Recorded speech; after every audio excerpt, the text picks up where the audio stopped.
Bom dia, bom dia, sejam todos bem-vindos, sejam todas bem-vindas. Vamos continuar aqui com o nosso estudo do Livro dos Espíritos. Estamos estudando o livro 2º, capítulo 7. Hoje nós vamos conversar sobre a união da alma e do corpo, lá da questão 344 à frente. Então vamos iniciar esse nosso domingo de estudos, né? Hoje, só arrumar aqui um pouquinho, hoje dia 21 de fevereiro de 2020. Então vamos conversar um pouco sobre essa nossa proposta, né? Esse estudo, esse bate-papo que nós fazemos aqui aos domingos às 10 da manhã e às quartas-feiras às 20 horas, né? Então, domingo pela manhã, quarta à noite. Então, estamos aqui para esse bate-papo. Adianto, né? É um bate-papo, não é uma palestra, não me vejam como um palestrante, não me vejam como alguém midiático, né? Não é isso. Aqui é um bate-papo, eu estou em casa à vontade, vocês estão em casa à vontade e nós estamos aqui estudando juntos. Volto a dizer, não existe professor de espiritismo. Quem assim se diz está errado. Não existe professor de espiritismo. Existe nós todos alunos, nós todos aprendizes. Então todos nós somos estudantes, todos nós estamos tentando aprender. E aqui é o nosso estudo, ok? É o nosso. Quando eu digo nosso, vejam bem o pronome possessivo. Nosso, não é meu. Não é o meu estudo, é o nosso estudo. E um estudo bem, mas bem totalmente informal. Totalmente informal. Que é a forma que eu gosto de fazer. Como mineiro, como bom mineiro, a informalidade é uma das nossas marcas. Então, nada de exigir formalidade, nem da minha parte, nem de vocês. Aqui não tem musiquinha de fundo, aqui não tem efeitos especiais, aqui é bem natural, né? O que tem muito aqui é defeito. E é isso que ocorre, tá certo? Então eu sei que muitas pessoas gostariam de ter um vídeo produzido, com introdução, com um joguinho de imagem, com algumas palavrinhas. Não é a minha forma de fazer. Aqui é bate-papo, é informal. Se eu tiver que dar uma paradinha para pegar um livro aqui na estante, eu levanto, vou lá, pego o livro, volto, continuo conversando. Então é isso. Esse é o nosso estudo, ok? É a nossa forma. Então, na última semana, na última live, nós começamos o tópico, né, o retorno à vida corporal, e trabalhamos o assunto, o tópico prelúdio, né, os prelúdios do retorno do espírito à vida corporal. E aí trabalhamos as questões, a questão 330 e seguimos, né, com as questões. E falamos aqui, deixamos duas questões, eu creio que não abordamos, mas eu volto a dizer, eu não abordo todas as pressões, né? Desculpa, eu não abordo todas as questões, que eu li a palavra impressão aqui e misturei.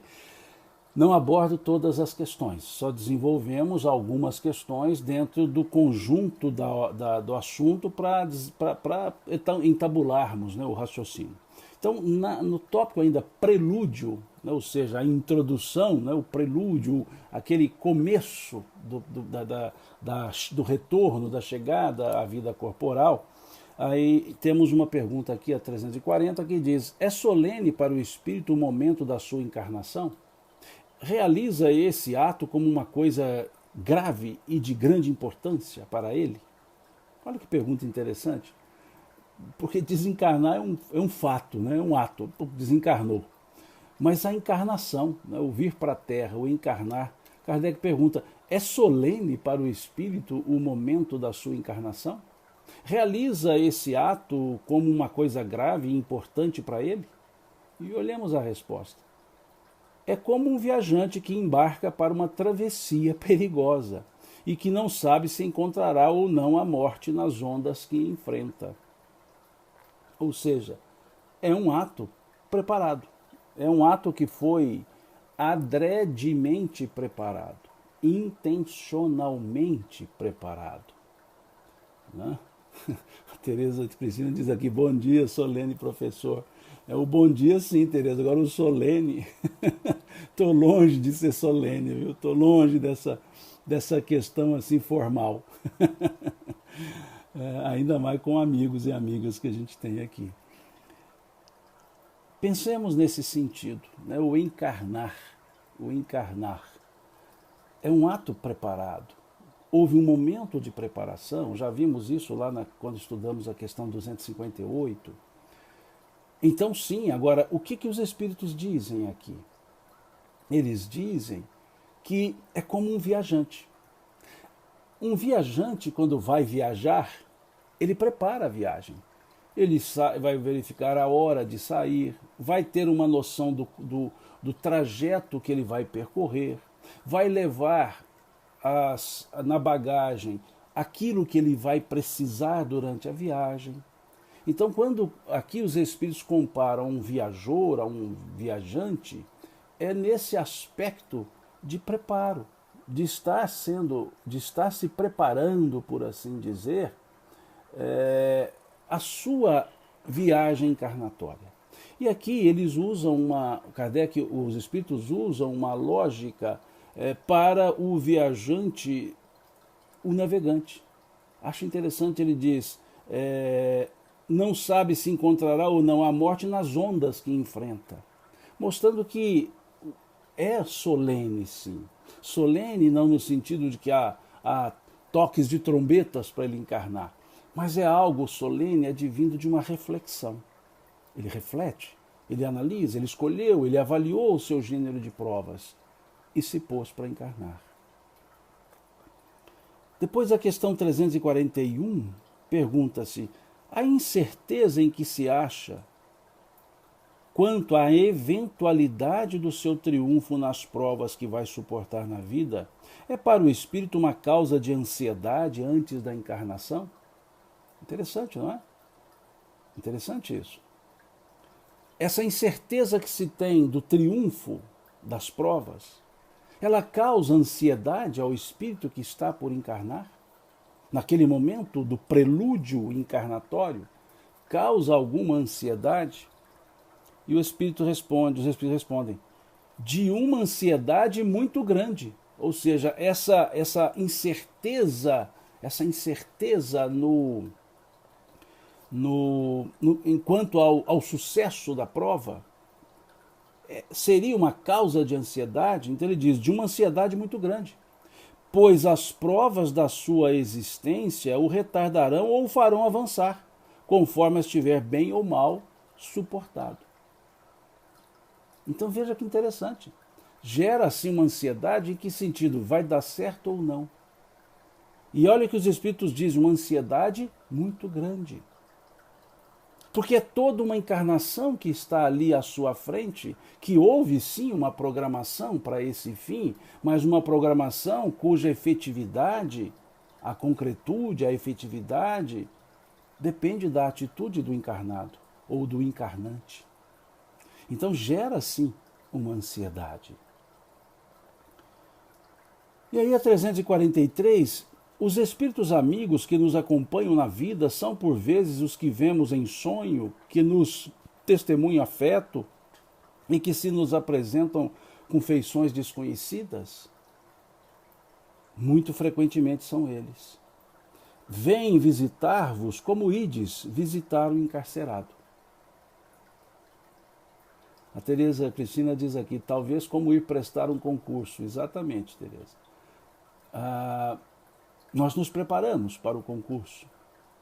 Nós ali vamos prestar o concurso, preparamos-nos, mas não sabemos as questões que vão cair, óbvio. E aí tem o aspecto do tempo. Há um tempo para se desenvolver aquela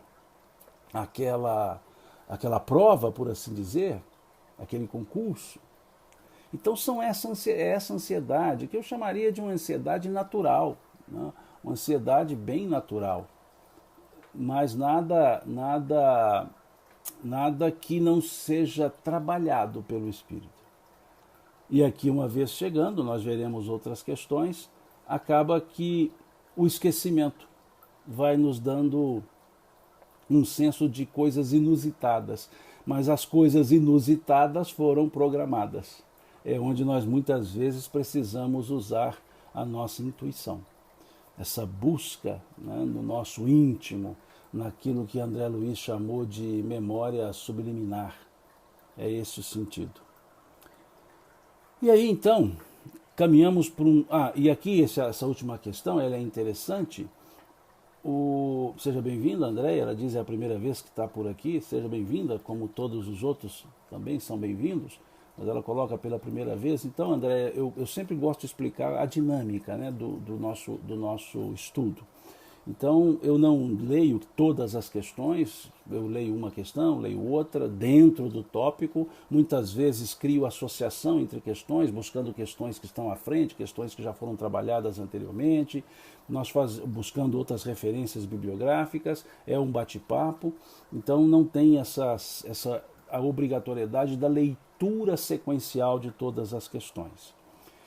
O outro ponto é que nós trabalhamos, né, com essa interação. Mas como a interação pelo Instagram, mesmo pelo Facebook, se dá muito rapidamente, nem sempre eu consigo ver todas as observações. Aliás, quase sempre eu não vejo todas as observações. E aí passam perguntas que eu não consigo lê-las.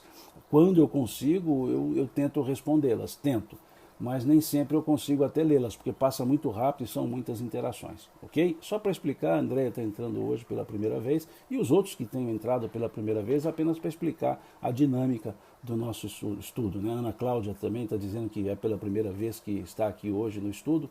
Então, Ana Cláudia, Andréia, essa é a nossa dinâmica, tá? Sintam-se em casa, aqui é um bate-papo, tá certo que é um monólogo verbal, né? Só eu falo, mas vocês escrevem, à medida do possível eu vou reproduzindo.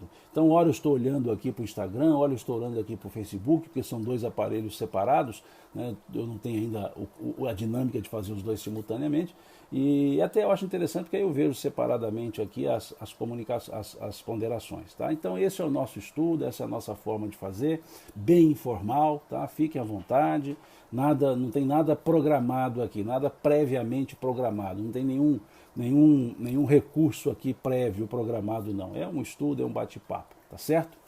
Bom, e aqui nessa questão 343, então, pondera-se se nós podemos nos encontrar, de certa forma, com aqueles espíritos amigos que, de certa maneira, estão auxiliando-nos, né, no nosso processo encarnatório. E aqui eles dizem, muito frequentemente são eles, né, que vêm visitar-vos, como ides visitar os encarcerados, né? Aqui os espíritos utilizam uma forma analítica, comparatória, né, uma analogia, melhor dizendo que estamos encarcerados. Estamos, né? No mundo material, com toda a limitação corporal, nós ficamos, por assim dizer, encarcerados, né? Mas é possível que no desdobramento de sono, né, pelo sonho, no desdobramento espiritual, encontremos-nos com esses espíritos. E aqui diz ainda, né, e muitas vezes se apresentam com feições desconhecidas. O aspecto da feição desconhecida que os espíritos nos apresentam é muito pelo fato de estarmos encarnados e o esquecimento do passado. Então dá a entender que são feições não conhecidas. Mas o interessante dessa questão é o alento que ela nos traz, dizendo que estamos acompanhados, que aqui estamos e amigos que estão no mundo espiritual nos acompanham. Amigos que estão no mundo espiritual também contactam conosco, visitam-nos, vezes há que percebemos-los, vezes há que não percebemos, e a maioria de vezes pelo sonho, pelo desdobramento espiritual. Bom, e aí seguindo nós entramos no outro tópico, que Kardec chama aqui de união da alma e do corpo. E nessa união da alma, nesse tópico, união da alma e do corpo, ele vai fazer uma análise sobre o aborto e sobre esse processo de união. Então, Vejam bem, aqui nós trabalharemos com os conceitos trazidos pelos Espíritos. Não vai da minha parte, por favor, não vai da minha parte nenhum juízo de valor. Nenhum juízo de valor. Apenas vamos conversar sobre o que os Espíritos nos trouxeram e vamos entabular e desenvolver um raciocínio calçado ou calçados nesses fundamentos que os Espíritos nos trouxeram em relação à união da alma e do corpo. E aqui a pergunta 344 do Livro dos Espíritos, Kardec pergunta: em que momento a alma se une ao corpo? Em que momento a alma se une ao corpo? Uma pergunta direta, uma pergunta objetiva, uma pergunta direta, indicando para os espíritos em que momento a alma, o espírito que está por encarnar, que entra na esfera do mundo, da psicosfera do mundo material, que hora, que momento essa alma se une ao corpo. Não sei se todos aqui sabemos, né, mas essa edição do Livro dos Espíritos que nós utilizamos hoje, não interessa a editora, ela é a segunda edição francesa. Lembram que nós dizemos, né, que o Livro dos Espíritos foi editado em 18 de abril de 1857. Ok. Mas o livro editado em 18 de abril de 1857, ele continha 501 perguntas. Não é esse que nós seguimos hoje. O livro que foi editado em abril de 1857, em 18 de abril, continha apenas 501 perguntas. Só um segundo, vou pegá-lo aqui.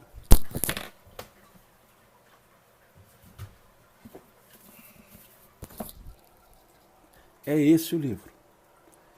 Esse aqui foi editado em 1857. É o primeiro livro dos Espíritos, eu tenho o prazer de tê-lo aqui, né? É o primeiro livro dos Espíritos. Aqui eu sei que está invertida a imagem espelhada. Ele foi editado em 1857. Né? E em 1957, a Federação Espírita Brasileira fez uma edição comemorativa do Livro dos Espíritos. Então aqui é um livro que contém 501 perguntas. 501 perguntas. É o primeiro livro. Por que eu estou falando isso? Porque essa pergunta aqui, ela está também no primeiro livro dos Espíritos. É uma pergunta que Kardec ali trouxe para os Espíritos também, perguntando em que momento a alma se unia ao corpo, em que momento se dava essa união. E por que eu faço isso? Trago aqui porque eu vou ler as duas perguntas. Uma pergunta feita em 1800, que foi editada e lançada em 1857, e essa outra que é a que vem da segunda edição. Então, na primeira edição do Livro dos Espíritos, aquela de 1857, que continha 501 perguntas, Kardec perguntou o seguinte, é a questão de número 86, lá naquele livro, na primeira edição.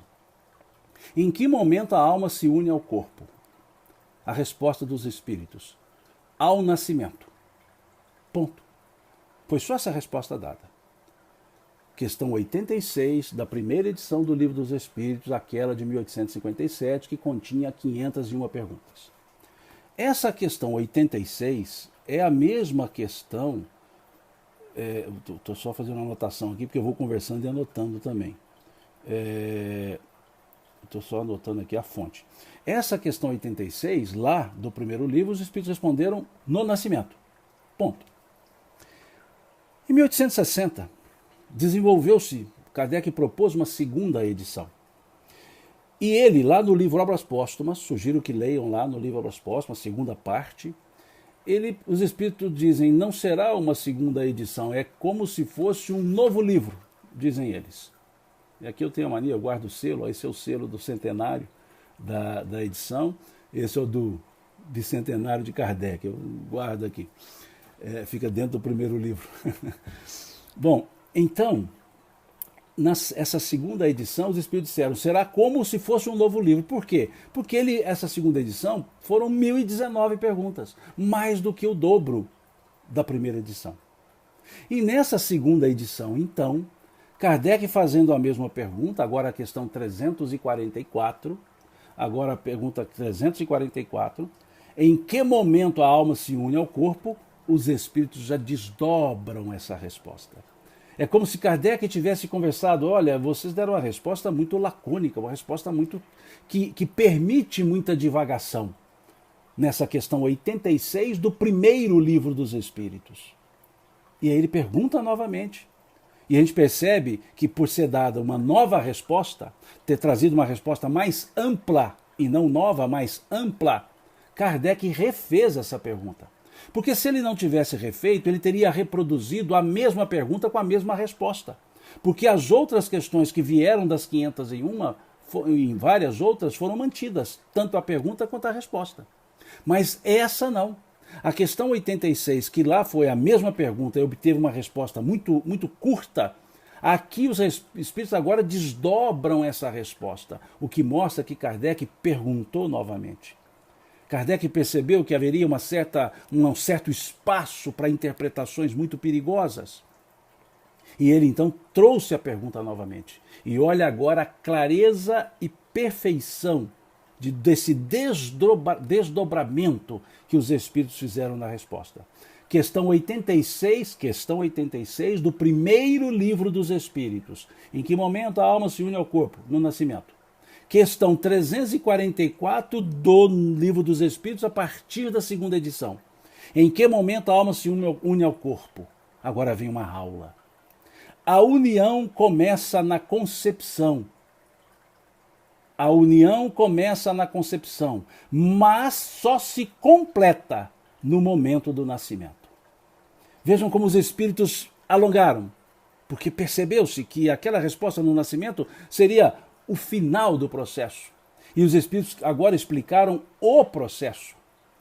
Isso é que é o ponto forte dessa questão. Explicaram o processo. Em que momento a alma se une ao corpo? A união começa na concepção, mas só se completa no momento do nascimento. E segue. Desde o instante da concepção, o espírito designado para habitar certo corpo, a este se liga por um laço fluídico, que cada vez mais vai se apertando até o instante em que a criança vê a luz. O grito, que então escapa de seus lábios, anuncia que ela se encontra no número dos vivos, dos servos de Deus. Perfeição a resposta. Agora sim, uma resposta bem elaborada. A Teresa Cristina perguntou, essa segunda edição, 1860. A partir dela, todas são as de 1019 perguntas, porque não houve mais revisão feita por Kardec. Aqui nós poderíamos dizer que foi a segunda edição revista e ampliada. E é essa que nós usamos. Então é essa edição de 1019 perguntas. Mas por que eu fiz alusão à primeira edição? Veja que o livro já está todo velhinho, né? E eu estudo muito esse livro também, 501, porque eu gosto de ver as mudanças. Eu analisei aqui as 501 perguntas e fui buscando a referência no novo livro, para ver quais perguntas sofreram alteração na resposta, quais perguntas foram suprimidas, porque também teve supressão, e quais perguntas se mantiveram. Então, por isso é que eu mantenho essa aqui de 500 de uma questão, até para eu poder entender essa mudança de 57 para 1860, esses anos, porque Kardec foi aprofundando. Então, essa edição que nós usamos de 1019 é a edição definitiva. Essa não sofreu mais mudança. O que Kardec fez na edição definitiva foi, quando ele precisava desdobrar algum tema, ele o fazia na Revista Espírita. E por isso que é importante estudarmos a Revista Espírita. As revistas espíritas, né, que no caso Kardec foram quase 12 anos. Quase 12 anos. Ele vai trabalhando ano a ano, mês a mês. Então cada mês era um fascículo. Cada mês um fascículo. Então, quando ele tinha necessidade, ele desdobrava o assunto na Revista Espírita. O Paulo Cruz, ele diz aqui, o meu livro tem 1018 perguntas. Boa observação, Paulo, vou explicar por que disso. Observa seu livro, dá uma olhadazinha lá. Vou te pedir. E todos os outros. O que aconteceu? A edição francesa que Kardec fez da segunda edição, a numeração das perguntas sofreu uma supressão na questão de número 1011. Na questão de número 1011. 1009, 1010, 1012, 1013, 1014. Então, nesse sentido, por ter havido a supressão da numeração, da tipografia 1011, chegou-se a 1019. Há editoras no Brasil, dentre elas a IDE, acho que o seu livro deve ser Editora IDE, que corrigiu a supressão e ela manteve o número 1011. Ela veio 1010, 1009, 1010, 1011, 1012 e aí sim chegou a 1018. Então por isso que alguns livros vão até a 1019 e outros livros vão até a 1018. Mas não é porque tem questão maior, que tem mais ou menos questões, ou uma questão a mais, uma questão a menos. Não é isso. É essa supressão tipográfica. É essa supressão tipográfica. Então, principalmente da editora AIDE, que é uma belíssima tradução, e eu tenho aqui o Livro dos Espíritos da editora AIDE, e uso muito porque é uma linguagem bem coloquial, a editora, e o importante, a editora fez essa observação. Ela fez essa alteração tipográfica e foi lá e fez essa observação, dizendo que no original está suprimido o número 1011 e por essa razão eles acharam melhor colocar em ordem crescente. Tá certo? Então estou só explicando, já que estamos estudando o Livro dos Espíritos, vamos entender o seu contexto, o que aconteceu. Então a editora IDE fez essa aspas, correção tipográfica. Correção tipográfica. Na editora, nessa edição do Noleto, entrou o fio aqui no meu livro, porque o meu livro ele tá muito assim sentido já, né? Está precisando de uma restauração. Mas vejam, aqui na editora, na edição do Noleto, ele fez o seguinte, ele manteve a 1011 e colocou a 1011A como 1012. E aí chegou a 1019 também. Então cada editora tomou uma medida sem prejuízo do conteúdo. O importante é dizer isso, sem prejuízo do conteúdo. Tá? Perfeito? Então, só para explicar isso que foi deixado como dúvida aqui, né? Fez uma adequação. Então, aqui no meu caso, que eu sigo do Noleto, ó, veja, ele chegou aqui na questão 1010, 1011, ele fez assim, ó. Deixa eu só mostrar, porque, né? 1010, o dogma da ressurreição da carne está consagrado. Depois ele pôs 1011. No livro original, ela está sem número, ela é uma A. E ele transformou em 1011. Assim, pelo dogma da ressurreição da carne, ele transformou como 1011. E ela está sem numeração em algumas traduções, como se fosse uma divisão da 1010. Então ele fez a adequação e depois seguiu, e foi até 1019. Então são só diferenças numéricas, Não há prejuízo do conteúdo das perguntas e das respostas, ok? São só adequações. Então até a questão 1010 não há diferença nas numerações. A partir da 1011, algumas editoras suprimiram a 1011, outros colocaram 1010A, outras colocaram que era 1010A, 1011, depois 1011, e assim fizeram, ok?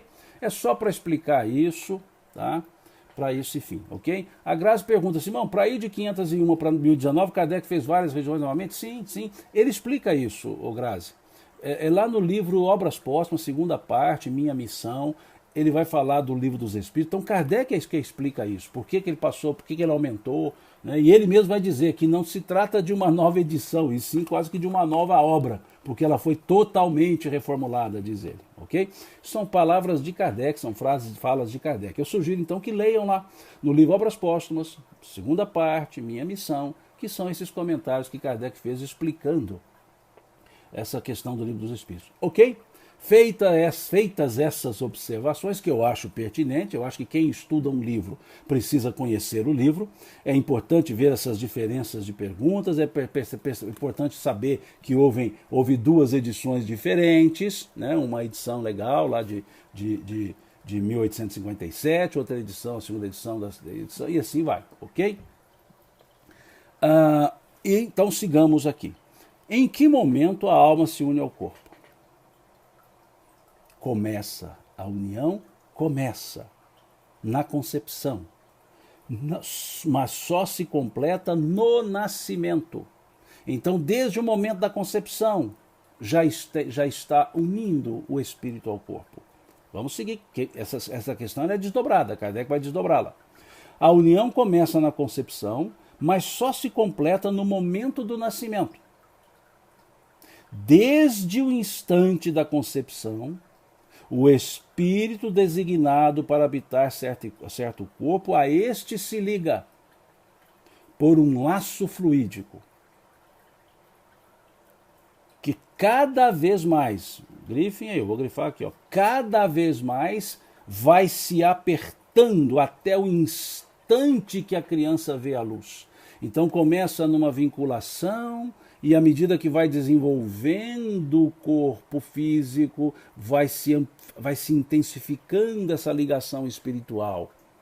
Cada vez mais, cada vez mais, cada vez mais. Mas, desde a concepção, já há uma ligação, não é uma designação. Observemos bem, não é uma designação de um espírito para o corpo, é já a união. Já há uma união, veja, desde o instante da concepção, o espírito designado para habitar esse corpo, a este se liga. A este se liga, já há uma ligação. Correto? Então precisamos gravar, ou precisamos guardar bem esses pontos. Já há uma ligação.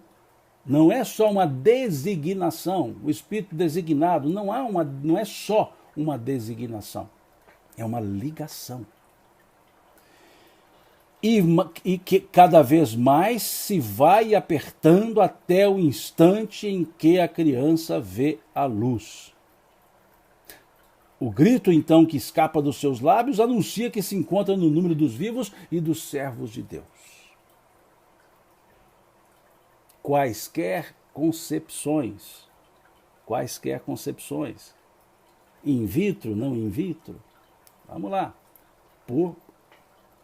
e entendendo, ligação, acentuação até o nascimento. 345, sem pressa nenhuma. Aqui a Marla pergunta, o espermatozoide é direcionado espiritualmente? Sim. Por um processo eletromagnético atrativo pelo óvulo, a energia exalada pelo óvulo. Sugiro, quem foi que perguntou aqui? Agora passou. Sugiro, Marla, que leia lá o Missionário da Luz, a reencarnação de Sigismundo. Nós falamos dela na última live. Nós falamos rapidamente desse mecanismo biológico da reencarnação. Aqui estamos dizendo a união. O meio para essa união é fecundativo, ou seja, fecundativo. Se essa fecundação, biologicamente, in vitro, é a fecundação, então as formas e as causas não estão sendo aqui trabalhadas. A forma da fecundação, as causas, estamos falando da fecundação.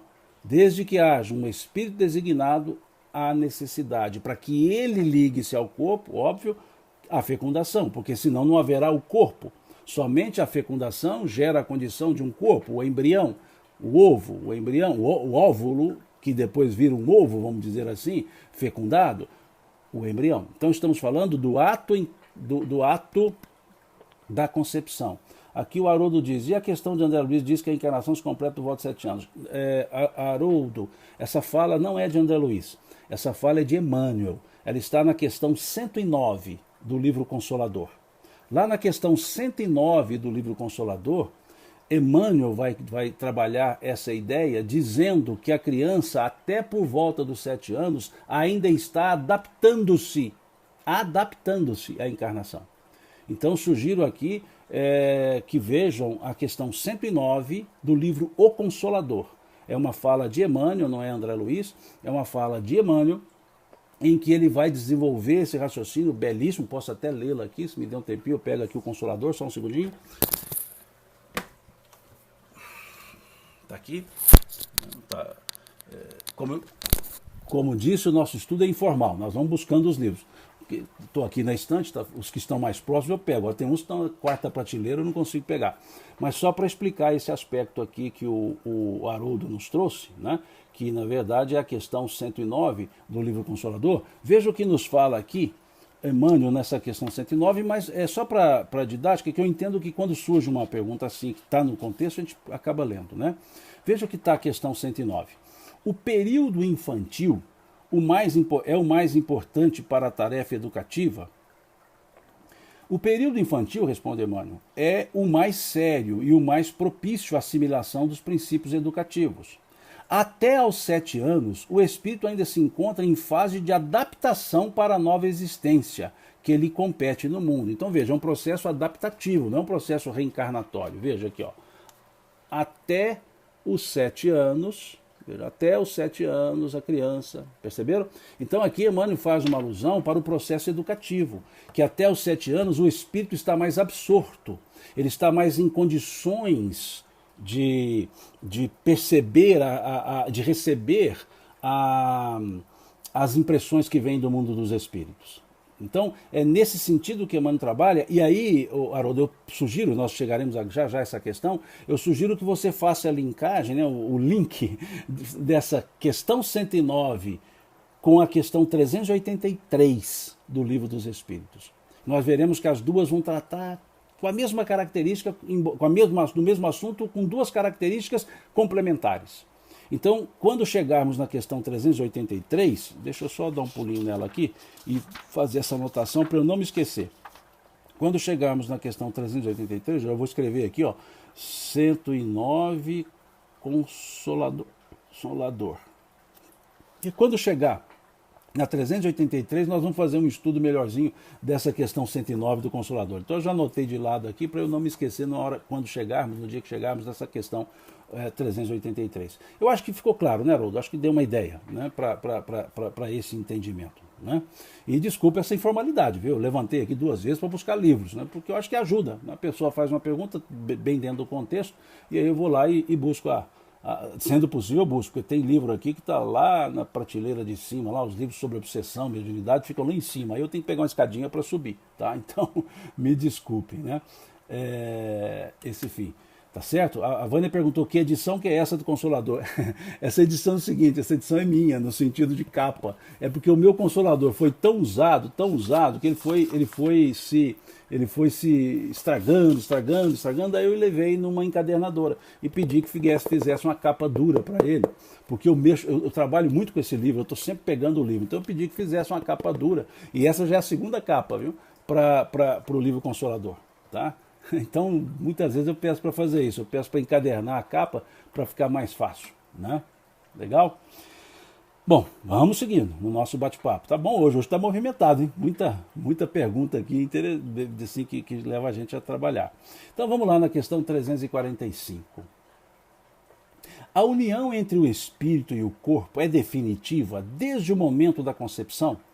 Olha que interessante. A união entre o espírito e o corpo é definitiva desde o momento da concepção?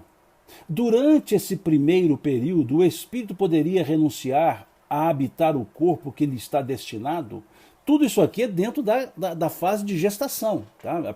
Toda essa pergunta aqui está dentro da fase de gestação. Tá? De gestação. Então, a pergunta se a união é definitiva e se o espírito, durante esse período da gestação, ele pode renunciar. Olha a resposta. A união é definitiva, no sentido de que outro espírito não pode substituir o que está designado para aquele corpo. Ponto. A união é definitiva no sentido de que outro espírito não poderia substituir o que está designado para aquele corpo.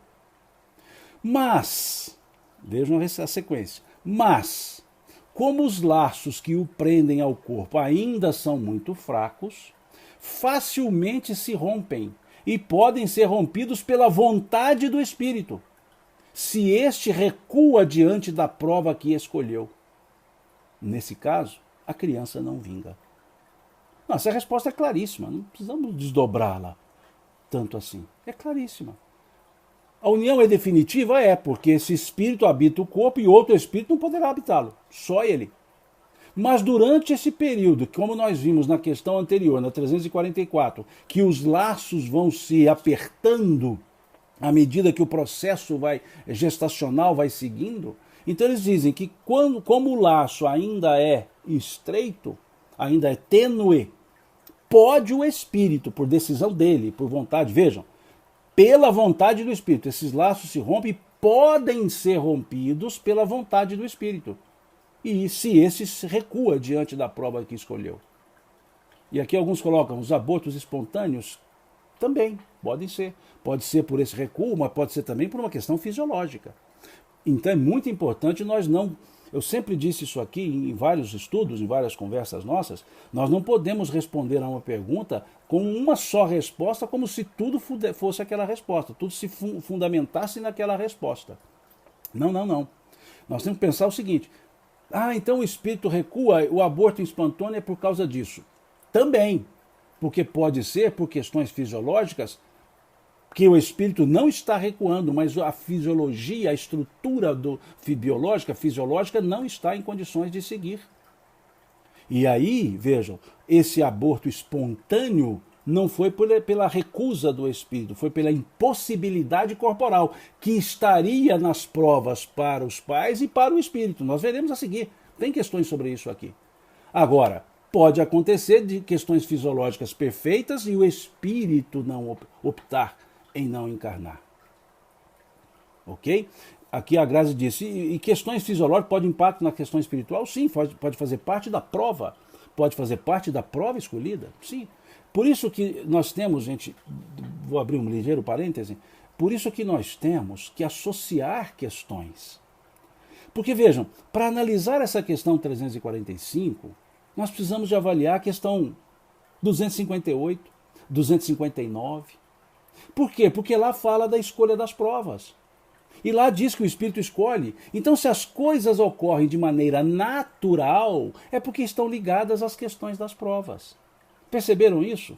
Então, por isso é que não existe uma resposta única. Nós sempre temos que associar, que nós podemos chamar de fundamentação ou de caso concreto. Olha, num caso concreto é assim, no outro caso concreto foi diferente. Então não podemos generalizar.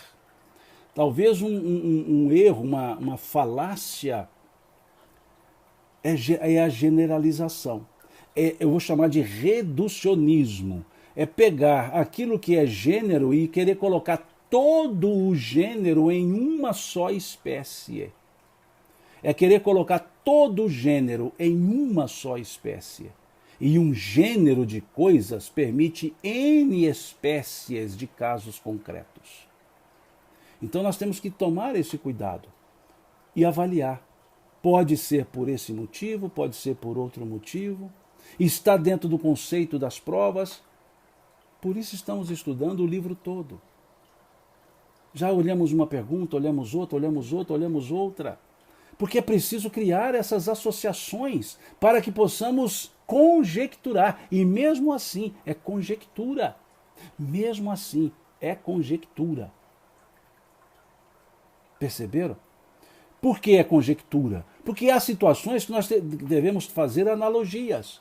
Como alguém perguntou aqui um pouco antes sobre o congelamento de embriões. Onde nós temos na codificação espírita algo que fala a respeito disso? Em lugar nenhum. Por quê? Porque essa é uma prática moderna, essa é uma prática dos anos 70 para cá. E a estrutura da codificação foi escrita no século XIX. Então os espíritos não iam tratar desse assunto. Mas, com o conhecimento do gênero que os espíritos trabalham, o gênero trabalhado na questão 344, o gênero trabalhado na questão 258, nós podemos fazer algumas análises de fatos atuais, mas por conjecturas, por analogias, e não de maneira peremptória, não de maneira única. É por causa disso? Não, não. Pode ser por causa disso. Pode ser por causa daquilo. E esse pode ser precisa vir fundamentado. Baseado nisso, baseado naquilo, pode ser que seja, pode ser assim, pode ser assado. Então me desculpem por trazer esse tipo de fala, porque eu chamo isso de prudência. Eu vejo muitas falas peremptórias, dizendo, é isso. Olha, é isso, ou muitas coisas outras. Eu gosto muito de pensar como Cecília Meirelles, lá nos seus poeminhas, né? Quando criança eu lia, ou isso ou aquilo, era um dos seus poemas, ou isso ou aquilo. Então é esse aspecto. Então, por isso eu disse pouco antes, agora há pouco, que estamos analisando o fato da concepção, não as circunstâncias nas quais a concepção ocorreu, ou os motivos da concepção. Então aqui nós estamos analisando se foi in vitro, se há congelamento, se houve o estupro, como alguém perguntou aqui. Eu não estou analisando, nós estamos conversando sobre as circunstâncias e as causas. Estamos falando sobre o processo. Como é o processo? Uma vez um espermatozoide encontrando um óvulo, havendo o embrião, começa o aspecto da ligação do espírito com o corpo. Quando há espírito. Vamos chegar lá, pelo amor de Deus, não quero antecipar nada. Quando há espírito. Porque há situações que essa concepção é só biológica. Veremos isso lá na frente. Não vou trazer isso antes, não. Deixa a interrogação aí na cabeça.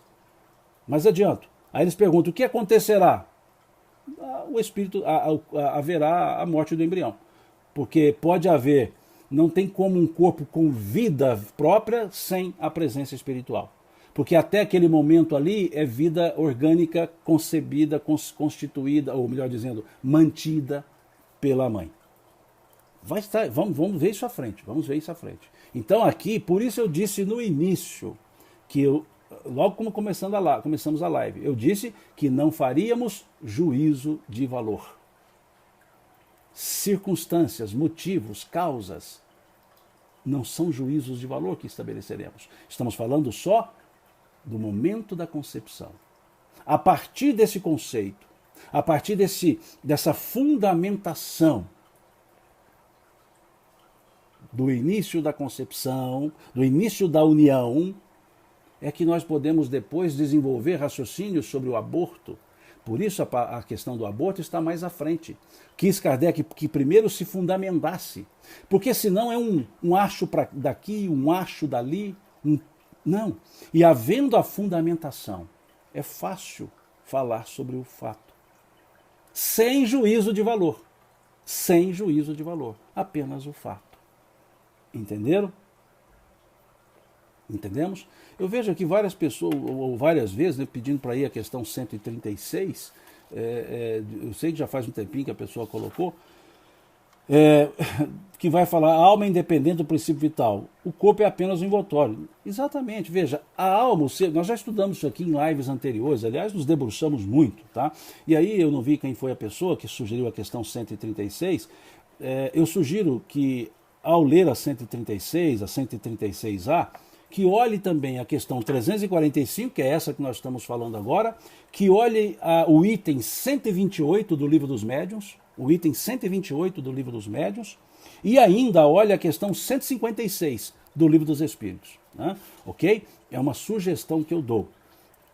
A questão 136 e os seus dois desdobramentos, 136A e 136B, ela fica melhor captada, melhor trabalhada, se em conjunto com a 345, que é a que nós estamos lendo agora, em conjunto com a 156, que já foi estudada anteriormente, e com o item 128 do Livro dos Médiuns, lá do capítulo 7, ok? Lá do capítulo 7, é a pergunta número 4 do capítulo 7, que é o item 128 do Livro dos Médiuns, ok?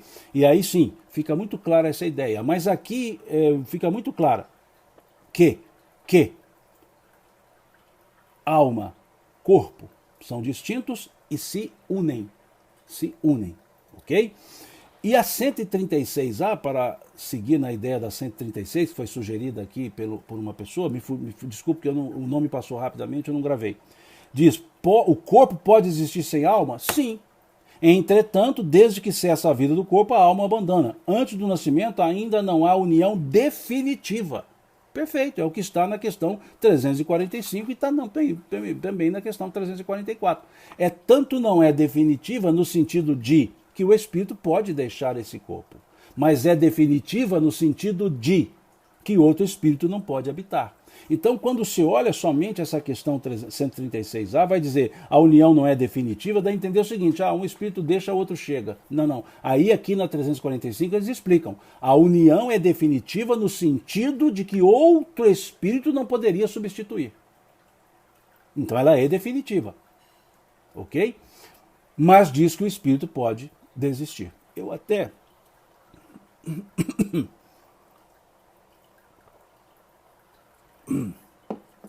Desculpa, eu estou engasgado. Engasguei com ar aqui. Coisa de gente velho, tá? Gente velha que engasga com ar. Não pode nem entusiasmar a falar que engasga com ar. Então eu tô na turma aí do gente velha que engasga com o próprio ar. Desculpe, eu vou até anotar aqui essa questão a união é definitiva. Vou circular a expressão união é definitiva e fazer uma seta aqui dizendo 136A. Porque lá na 136A eu falei que era para olhar a questão 345. Mas aqui na 345 eu não escrevi que é para olhar a 136A. Essa é a forma que eu estudo. Eu sempre anoto as relações entre as questões. Então tem pessoa que fala assim, você tem a memória boa. Não, é porque eu vou anotando, como eu fiz agora. Eu anotei aqui, 136A. Isso aqui é parte do estudo. A Lu diz aqui, caneca flamenguista? Não, essa caneca não é flamenguista. Eu vou explicar de novo. Essa camisa, essa blusa que eu estou usando aqui para foto, na verdade ela é azul e vermelha. Azul e vermelha. Acontece que quando foi fazer a imprimação da imagem, o azul virou preto, então não é caneca flamenguista, não tem nada contra os flamenguistas, pelo contrário, mas o original é azul e vermelho. É um presente que eu ganhei de uma pessoa muito querida e eu faço questão de guardar e usar. Então, é azul. E para clarear, sou cruzeirense, tá? Eu sou a turma da segundona, tá? Eu tô lá na segunda divisão, quietinho no canto, sem incomodar ninguém. Então tô lá na turma dos cruzeirenses, tá certo? Desculpa o parênteses, é porque surgem as perguntas aqui que eu acho legais, né? Ponderar, tá certo? Então sigamos aqui o raciocínio. Há uma união definitiva, no sentido de não poder haver substituição do espírito. Mas o espírito pode, por vontade, palavras escritas aqui, esses laços podem ser rompidos pela vontade do espírito, se ele recua ante a prova. Ok?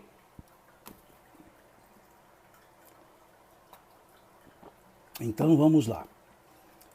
Aqui a Deda disse que eu esqueci de anotar, porque o dela tá realmente, eu já falei isso outras vezes e acabou que eu não vim anotar. Por isso eu paro agora e estou anotando.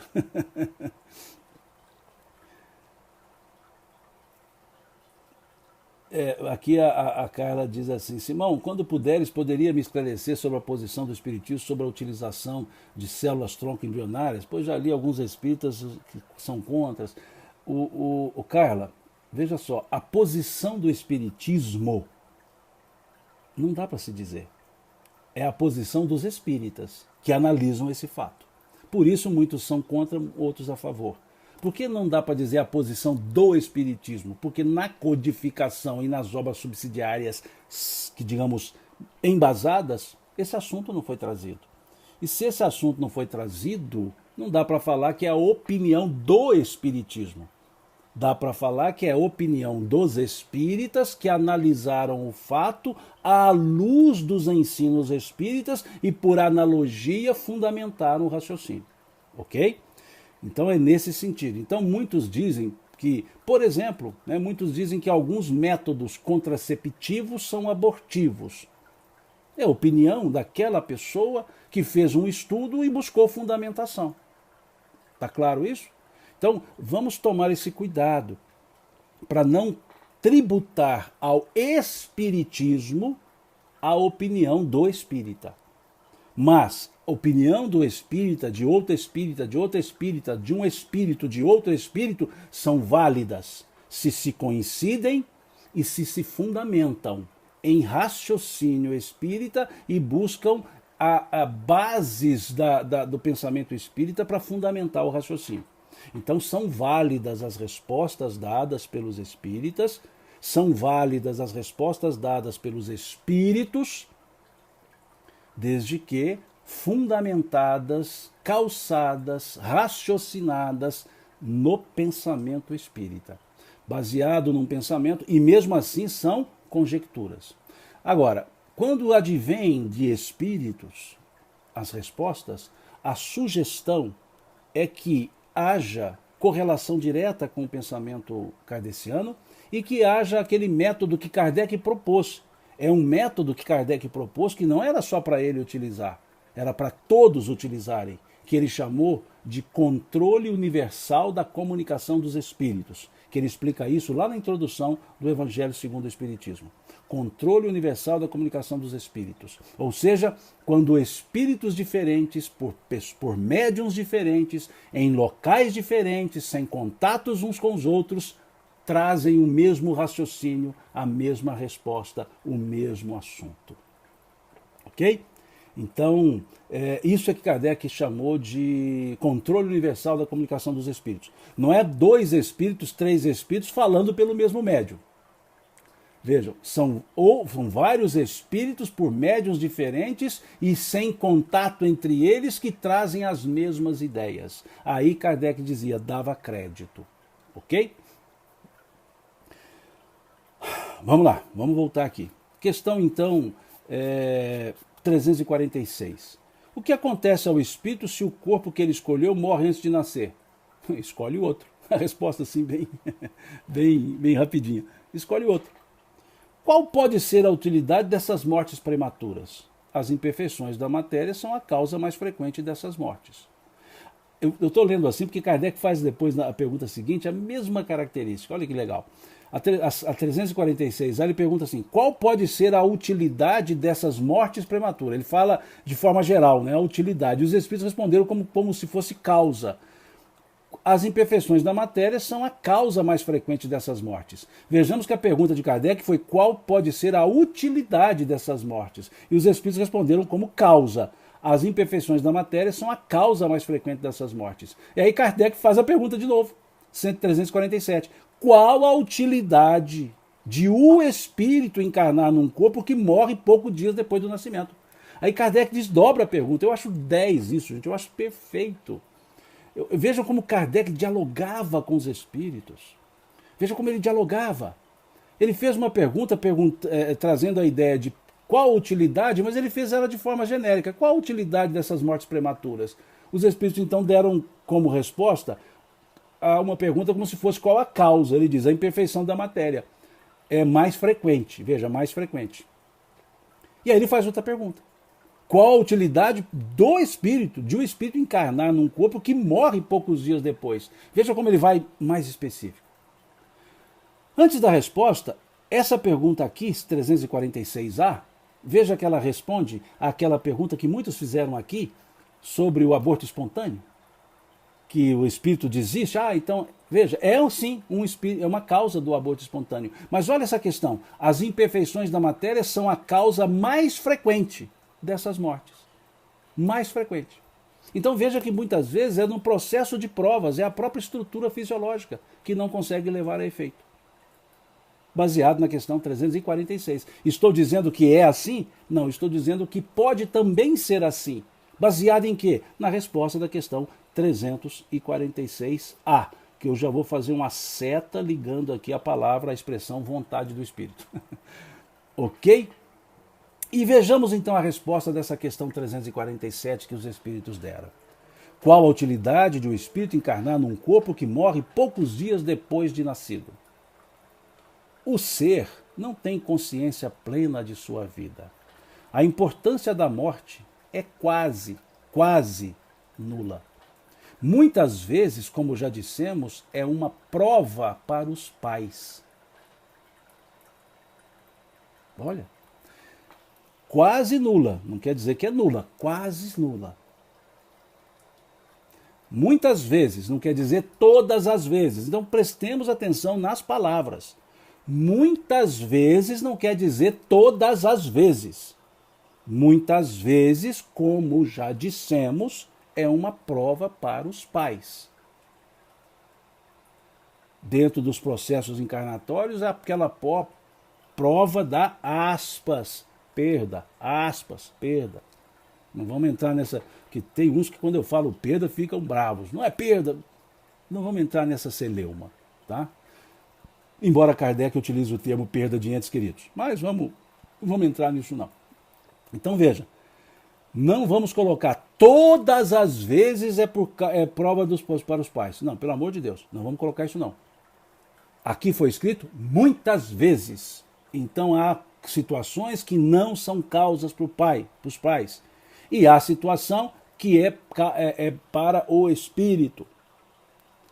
A Grazi pergunta aqui o que é celeuma. Discussões, criar discussões, debates infrutíferos. Né? Celeuma é quando há um debate infrutífero. Aquele debate que cada um quer ter razão e nenhum quer ceder. Então isso a gente chama de celeuma, né? Essas acusações recíprocas, né? esses debates infrutíferos, essas discussões estéreis. É o que a gente chama de celeuma. Ok? E por que prova para os pais? Por situações encarnatórias diversas. Diversas, não só uma. Não só uma. Ok? Então vejam que a questão 347 ela é muito serena. Ela é muito tranquila para explicar esse tipo de situação. O ser não tem consciência plena de sua existência. A importância da morte é quase nula, ou seja, é pequena. Muitas vezes, como já dissemos, é uma prova para os pais. Aqui,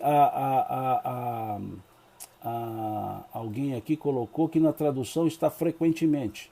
Perfeito. Frequentemente é diferente de constantemente. Se tivesse escrito constantemente, aí é uma coisa. Agora, frequentemente, ou seja, em maior quantidade de vezes. Então, muitas vezes ou frequentemente é uma maneira adverbial de dizer com frequência, de dizer muitas vezes. Então, é um advérbio frequentemente, que é diferente de constantemente. Ok? Então, está tranquilo. Né? A resposta mantém o mesmo sentido. Muitas vezes ou frequentemente significa dar o mesmo sentido. Todas as vezes e constantemente também seriam os mesmos sentidos. Não está escrito constantemente e sim frequentemente. O que é frequentemente? Com frequência, mas não quer dizer com constância. É muito importante a gente olhar as palavras. Por isso, gente, a responsabilidade de um tradutor é muito grande. É muito grande. Quem vai traduzir um texto tem uma responsabilidade muito grande, porque pode distorcer toda uma ideia. Nesse caso, não. Guion traduziu com perfeição, frequentemente, né? Então é um aspecto assim mais garantido, né? Mais claro, mais aberto. Né? Então por quê, gente? Por que não pode ser assim todas as vezes? Né? Todas as vezes. Aqui outros dizem, mas ele traduziu como é prova para os pais. Sim, a partir da frase anterior. Que se considerando que a importância da morte é quase nula, ela é prova para os pais. Perceberam? Então, também a mesma semântica. Baseado na frase anterior, a importância da morte é quase nula, frequentemente, já é, né, uma prova para os pais. Mas esse é por quê? Porque a frase anterior disse que é quase nula para os espíritos. E o quase nula tira a constância da frase seguinte. Gente, isso é interpretação de texto. Interpretação de texto, ela não é subjetiva só não, tem regras. É o que a gente chama de hermenêutica. Hermenêutica, regras para interpretação. Então a gente não pode voar muito nas interpretações, né? Não pode ficar voando. Existem alguns limites. Não pode ser aquela interpretação expansiva, né? Que muitos colocam. Né? É o jeito que eu entendi. Agora tem que ver se o jeito que eu entendi está dentro de uma razoabilidade interpretativa. E a razoabilidade interpretativa ela vai dentro do contexto que foi escrito, dentro de um conjunto da escrita. Não é só uma frase que a gente olha, não é só uma palavra. É o conjunto, é o desencadeamento daquele ponto. Por isso escrever também, a pessoa que vai escrever, ela tem que entender de interpretação um pouco, para que ela não escreva diferente daquilo que ela quer dizer. Ok? Bom, vamos seguir. E aí encerramos nessa última questão, já está dando aqui os 60 minutos, a questão 349, e a gente encerra a conversa de hoje, né, nessa questão. Quando, por qualquer motivo, falha a encarnação de um espírito, ela é suprida imediatamente por outra existência? A pergunta é, não houve encarnação, imediatamente esse espírito pode encarnar de novo? É a pergunta. Vejam a palavra. Nem sempre imediatamente. O espírito precisa de tempo para proceder à nova escolha, a menos que a reencarnação imediata resulte de decisão anterior. Gente, essa questão aqui é muito boa. É muito boa. Primeiro, para mostrar o quão sério é esse processo de coibir o nascimento da pessoa. Seja por decisão do espírito, seja por decisão dos pais. Depois chegaremos nisso.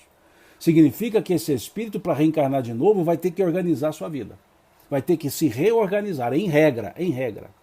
Mas como muitas vezes esse tipo de não sequência por deficiência orgânica, né, por deficiência da matéria, pode estar já no campo de prova do espírito, e ele já programou a sua encarnação seguinte, passando por aquele processo da encarnação anterior, que seria rápida, seria como que um reajustamento psico ou perispiritual.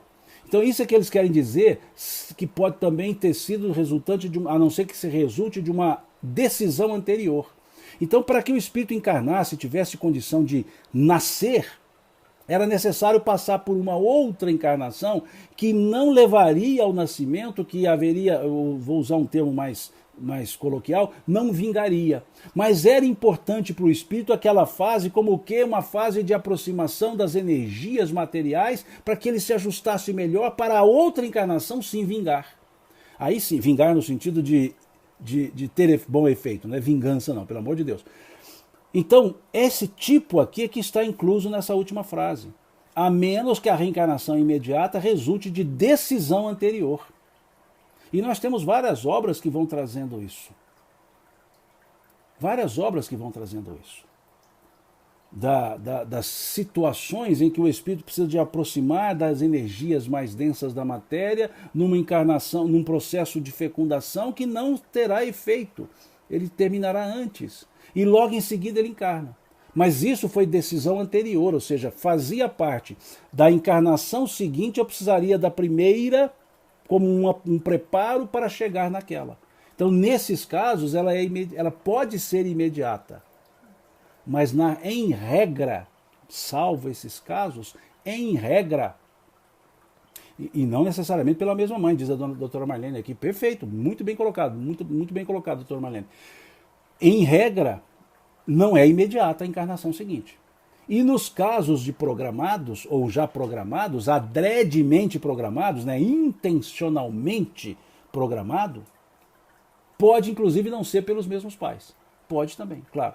Aqui MMC, né, MMC.pingo, de seria um choque anímico, é um termo que muitos utilizam. Ok? Ficou clara também essa questão, né? Então perceberam que nesse tópico não precisamos fazer nenhum juízo de valor? Estamos analisando o fato, pura e simplesmente o fato. Ok? Então nós vamos parar aqui na questão 349, na próxima live, que será quarta-feira, às 20 horas, nós seguiremos aqui com o estudo do assunto, né? Até onde der, ok? Encerramos por aqui o estudo desse domingo. E alguém perguntou aqui, Simão, vai ter palestra sua hoje? Não, realmente não tem. Mas o nosso grupo aqui da Casa do Caminho, Casa do Caminho é a casa que eu frequento, a casa a qual eu presto meu concurso, né? Muito ruim, muito mal, mas presto meu concurso, estou lá como trabalhador da casa. Então, nós estamos reiniciando o nosso estudo do Evangelho, o Evangelho do nosso NEP, né? Núcleo de Estudos e Pesquisa do Evangelho. Então, nós temos um grupo chamado NEP Amigos do Caminho. E estamos estudando o Evangelho de Mateus. E ficamos um tempo sem estudar em função da pandemia e hoje nós estamos reiniciando com o nosso estudo online. Então eu vou postar na minha página do Instagram e do Face o convite, o link, para quem quiser entrar pelo Zoom, né? Vai ser pelo Zoom. Eu vou colocar o link do Zoom, quem quiser entrar até o limite que couber, sejam bem-vindos no nosso estudo. É um estudo em que lemos o versículo, a equipe conversa, debate, troca ideias, analisando versículo a versículo. Então hoje nós vamos começar o capítulo 13. Então aqueles que tiverem um tempinho, é às 18 horas, né, a gente faz de 18 às 19, então todos os domingos nós faremos isso, que já fazíamos presencialmente, mas com a pandemia suspendemos e hoje estamos retornando, né? Nesse domingo vamos retornar. Então daqui a pouco eu vou colocar o link lá na minha página, convidando quem quiser participar, e nesse caso é estudo mesmo, né? Todo mundo vai estar no link lá no Zoom, então todo mundo pode falar, aí não é monólogo como eu estou fazendo aqui agora não, aí está aberto, está lá no Zoom, né? E é um estudo que a gente já faz todo domingo, é um grupo que já está há mais de 5 anos estudando, e para ter ideia, né? 5 anos estudando, estamos no capítulo 13 de Mateus, começamos no primeiro, para ver o quanto que demora, né? Porque a gente fica ali num versículo, muitas vezes fica ali numa palavra, e vamos conversando, e é um estudo, todos participam. Ali eu sou o que fica mais calado, a turma toda participa. Então fica aqui o convite, quem quiser participar conosco, quem quiser fazer parte virtualmente do grupo Amigos do Caminho. Por que ele chama Grupo Amigos do Caminho? Porque ele é o grupo da Casa do Caminho, que é o Centro Espírita, né? A Sociedade Espírita Casa do Caminho, que nós participamos dela, que nós trabalhamos lá. Então a gente deu o nome lá, Amigos do Caminho, né? Por de vez em quando vocês veem aqui eu com a blusa, né, escrita Amigos do Caminho, é dentro do nosso grupo lá, do NEP de estudos, dos Amigos do Caminho, ok? 18 horas, né, o horário de Brasília, né, aqui a Débora perguntou, 18 horas, o horário de Brasília. Então, 18 às 19. Então, eu vou deixar o link lá, vocês copiam, né, porque eu não sei se dá para clicar e linkar, vou deixar, né, e fica o convite, tá? Nós conversamos lá no grupo, entendemos que se é virtual, nós podemos abrir para quem quiser, né? E é o estudo, um fala, outro ouve, anota, é assim que funciona, durante 1 hora, tá certo? Das 18 às 19. Então, eu vou postar daqui a pouco. Fica o convite aí para quem quiser estudar o Evangelho de Mateus, como estamos estudando, seguimos a partir do capítulo 13 hoje. Legal? Obrigado, bom domingo para todo mundo, bom almoço para todo mundo, e que Deus abençoe a cada um, que Deus nos abençoe, né? A nós todos, nossas famílias, que tenhamos uma semana em paz, uma semana em serenidade, uma semana amparada, protegida por Deus, que afaste de nós todas essas más influências e todos os males que possam nos prejudicar, e nos fortaleça e nos inspire em todas as nossas ações. Muito obrigado, Deus lhes pague pelo carinho, Deus lhes pague pela presença, e até quarta-feira que vem, se Deus quiser.